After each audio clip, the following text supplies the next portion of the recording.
Bismillahirrahmanirrahim. Bonjour à tous et bienvenue à ce 22e cours sur l'électricité et le magnétisme, le 7e cours sur le chapitre de l'électromagnétisme, vidéo 61. Le dipôle magnétique, le moment magnétique et le flux magnétique avec un exercice corrigé. Le dipôle magnétique. ثنائي القطب المغناطيسي. Commençons par définir le couple électromagnétique, المزدوجة الكهرومغناطيسية. Cette figure-là représente un cadre rectangulaire MNPQ parcouru par un courant d'intensité constante circulant dans le sens indiqué comme ici. Ce conducteur baigne dans un champ d'induction magnétique uniforme B. On le représente au centre par le vecteur B, qui forme avec la normale à la surface de ce cadre rectangulaire, un angle θ. Donc l'angle entre B et N, c'est θ. La normale N est dirigée par rapport au courant selon la règle de la vis. C'est-à-dire, imaginez une vis que vous voulez enfoncer, donc dans quel sens vous allez procéder. Donc vous allez faire tourner la vis dans ce sens. Donc N va être perpendiculaire au plan et va être perpendiculaire au plan de votre ordinateur en le quittant vers l'intérieur. Voilà la figure que nous avons dessinée. Les deux forces F' agissent sur les côtés Pn et Mq. Ces forces sont directement opposées et n'ont aucune action, puisque le cadre est indéformable, premièrement, et deuxièmement, ces forces-là ne produisent aucun moment. Si elles ne produisent aucun moment, ça veut dire qu'elles ne génèrent aucune rotation. Les deux forces, par contre, F, agissant sur les côtés PQ et MN, produisent un couple. Ce couple est capable de faire tourner le cadre jusqu'à ce qu'il se stabilise dans une position telle que son plan soit perpendiculaire au champ magnétique B. Donc grâce au couple de ces deux forces, le cadre peut tourner, doit tourner, mais quand est-ce qu'il va s'arrêter de tourner?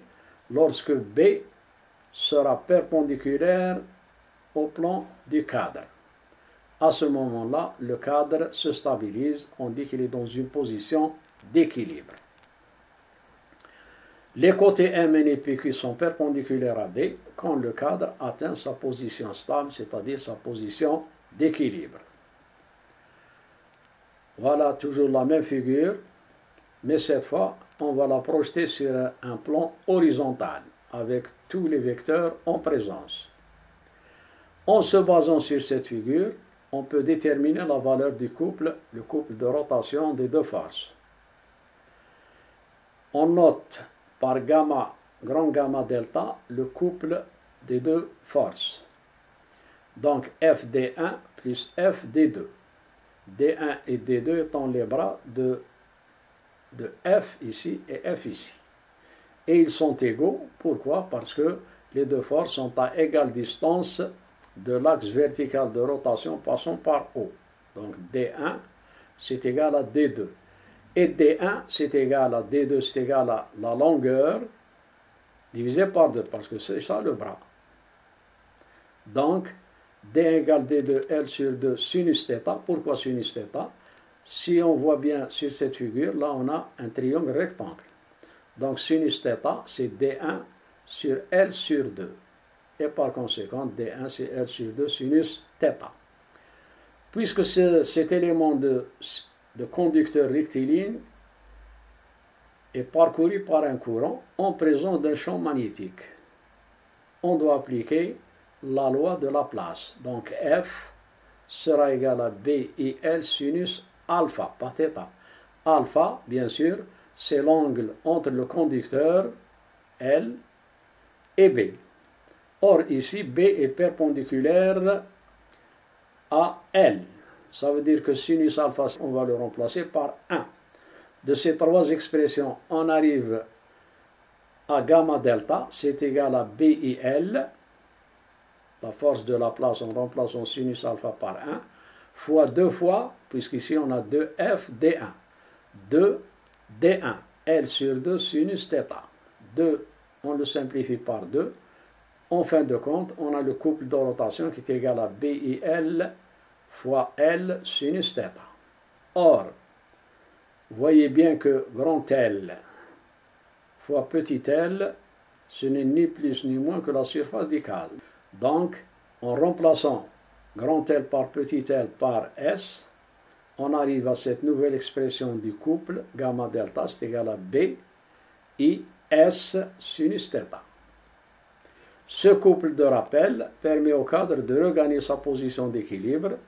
S'il est écarté de sa position d'équilibre, il va revenir toujours à la position perpendiculaire au champ B. Donc à ce moment-là, N aura la même direction que B et θ sera égal à 0. Ce résultat obtenu dans le cas d'une boucle rectangulaire est valable pour n'importe quel circuit, quelle que soit sa forme, circulaire ou autre. Résultat, tout circuit plan parcouru par un courant électrique et baignant dans un champ magnétique uniforme est soumis à un effet directionnel, c'est-à-dire un effet d'orientation résultant du couple. Ce couple électromagnétique a pour rôle de placer le plan du cadre perpendiculaire à B, c'est-à-dire en position d'équilibre. Deuxième définition, ça sera le moment magnétique.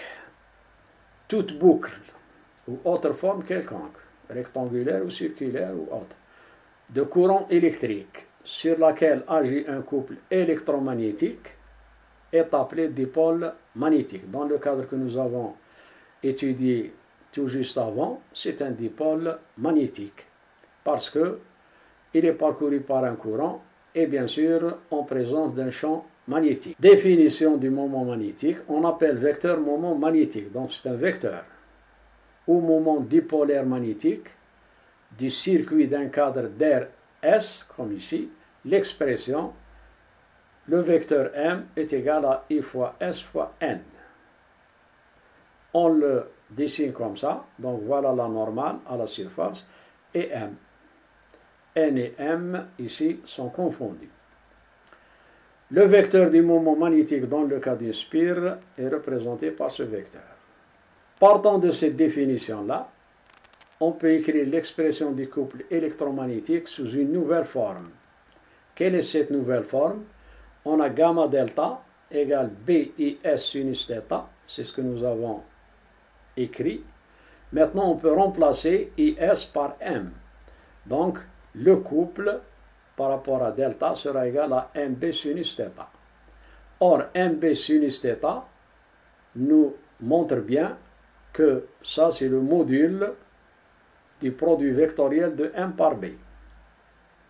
Produit vectoriel de M par B, c'est MB sinus θ. Donc ça, c'est le vecteur, ça, c'est son module. Troisième définition, le flux magnétique التدفق المغناطيسي. Définition, on appelle flux du champ magnétique B à travers la surface ds, la grandeur qu'on note par grand phi, c'est égal à l'intégrale de surface B fois ds. B fois ds, c'est le produit scalaire des deux vecteurs B et ds. Sachant que ds, c'est le vecteur de la surface élémentaire perpendiculaire à la surface et quittant la surface. Le voici. C'est aussi égal à l'intégrale de surface de B n ds. Le module ici, c'est 2ds, mais le produit scalaire, c'est 2b par n. B, champ magnétique à travers la surface ds. N, qui est ici, c'est le vecteur unitaire de la normale à la surface. Et θ, l'angle entre B et ds. L'unité du flux, c'est le Weber. En mémoire à Wilhelm Edward Weber, décédé en 1891. Nous avons déjà rencontré cette unité du flux lorsque nous avons défini le flux électrique. Comment varie B quand on approche ou on éloigne l'aimant de la bobine? Quand on approche l'aimant de la bobine, donc on approche l'aimant de cette bobine-là. B augmente, puisque plus on rapproche l'aimant de la bobine, plus le champ magnétique à travers cette surface va être intense. Le nombre de lignes de champ va être plus grand.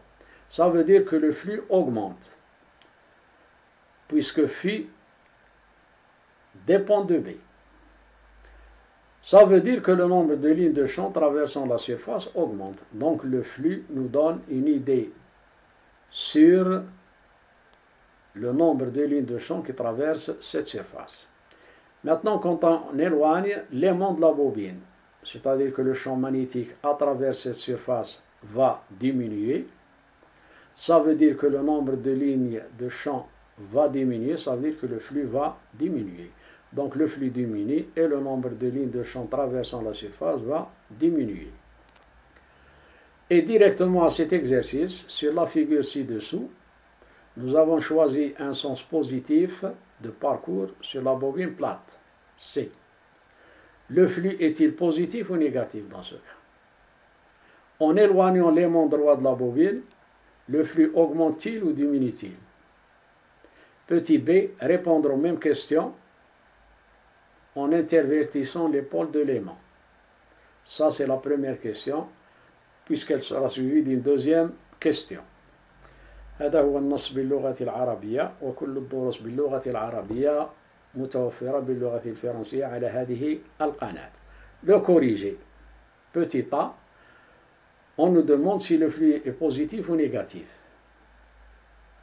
Dans la bobine, les vecteurs N et B sont parallèles et de même sens.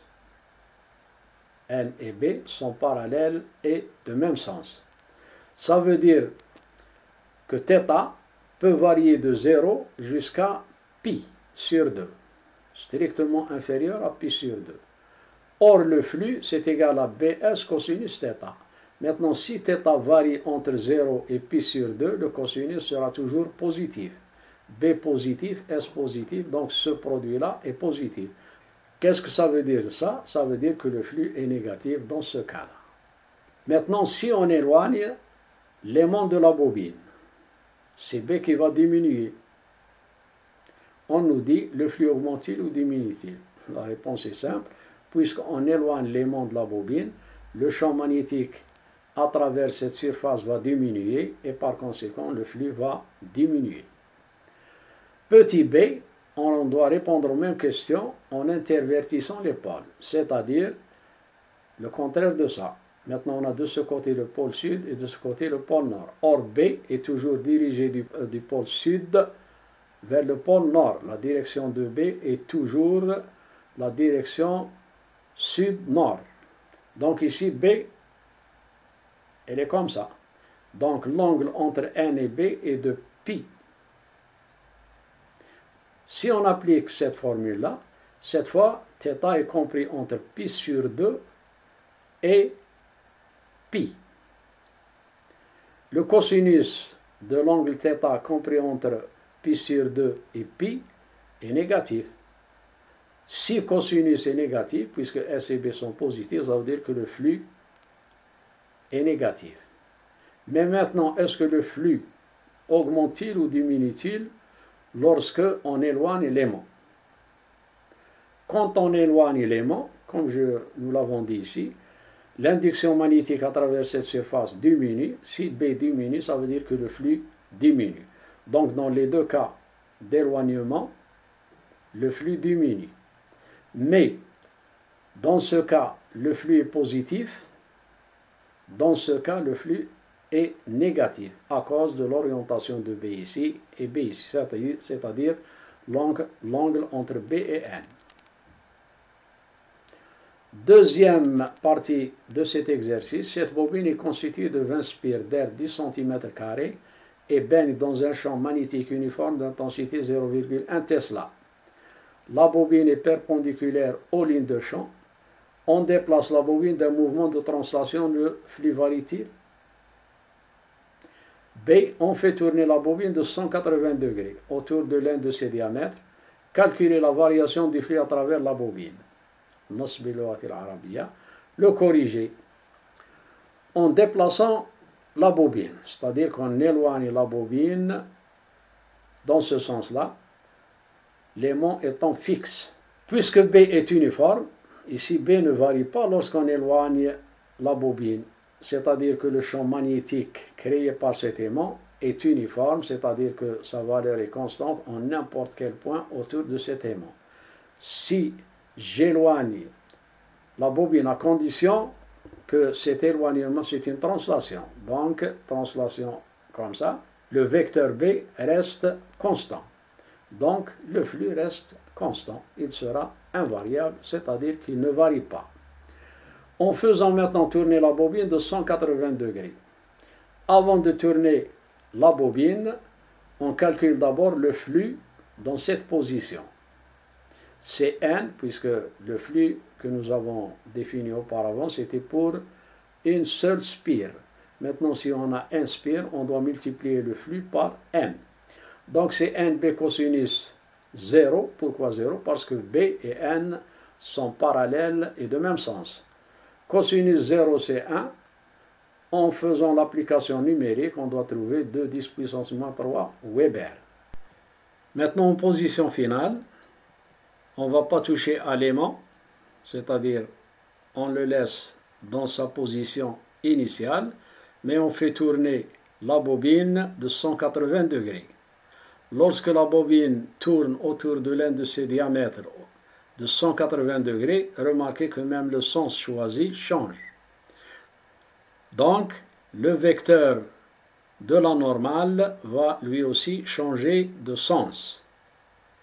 Donc, il fait un angle de 180 degrés avec B.